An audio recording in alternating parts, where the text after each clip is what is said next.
Welcome back to my podcast. This is episode 2 of Chloe's Unbox. For today's letter, our sender is Cindy.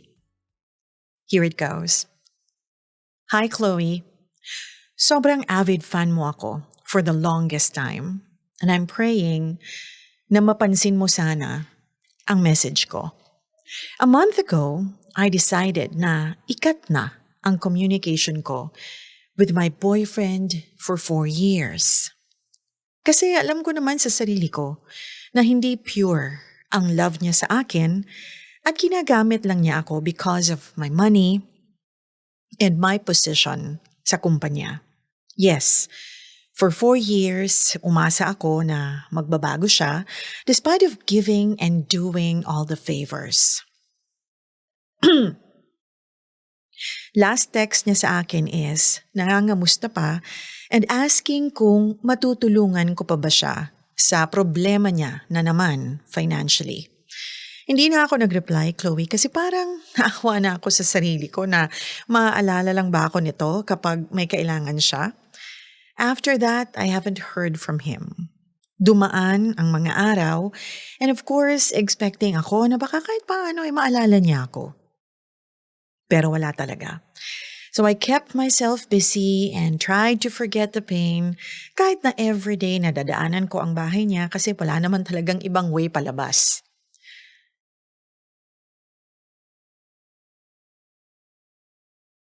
Talagang bumabalik lahat ng memories ko, Chloe. And after 3 weeks, bigla ko na lang naisip na i-text siya. Nakonsensya lang ako sa pag-i-ignore sa text niya and I did apologize.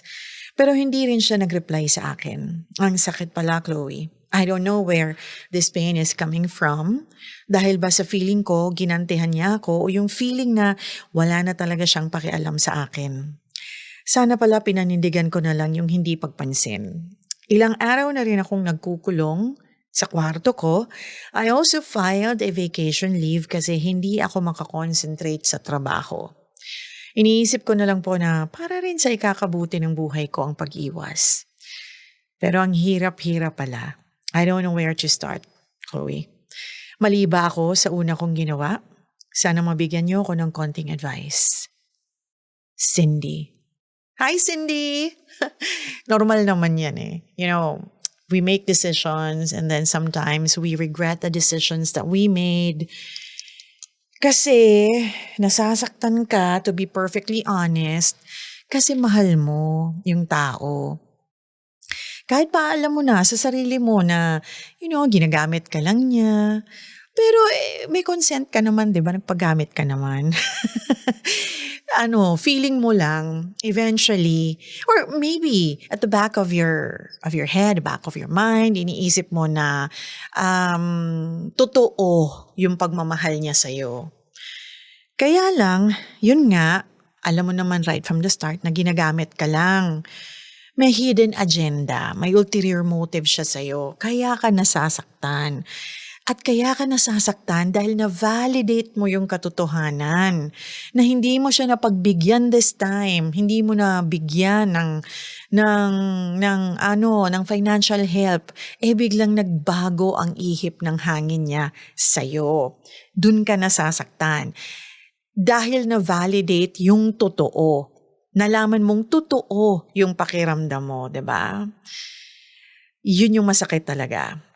Imagine naman, for the many times that you have helped him, that you've been there for him, what is that one time that you've failed him? At least it paved the way for you to really know na tama naman yung pakiramdam mo, 'di ba? It really is painful to know, to validate that what we already know is really true. I always say this, and I'll say it to you again. If it doesn't feel right, somewhere, somehow, it doesn't feel right to you, then you know that something is really wrong. Ganun naman lagi, di ba? Minsan, kino-cover lang natin ng pag-justify. Baka naman ganito lang, baka naman ganyan lang. Pero sa totoo alam na natin. At alam na natin na somewhere may mali. Di ba? Merong hindi tama. But then again, because we love the person, tayo na nag-iisip ng reason para dun sa tao para masatisfy natin yung pakiramdam natin. Na baka hindi naman, baka ikaw lang yung mali. So alam mo na yun somewhere, somehow, something is not right. Therefore, something is wrong. So yeah, sabi ko nga, the faster that you can accept what's happening, the faster and better it will be for you, the faster that you can move on. So what can I really tell you? It's a phase that you have to go through, yung masaktan, diba? Siguro nasaktan mo rin siya by not replying. Siguro baka nag-explain ka na lang, sinabi mo na lang na, I don't know, wala kang pera. Kaya lang hahaba pa yun sasagutin ka pa. So siguro he got the cue from there. Hindi ka nag-reply. So he probably felt na hindi na siya lulusot this time na makahingi ng tulong sa'yo.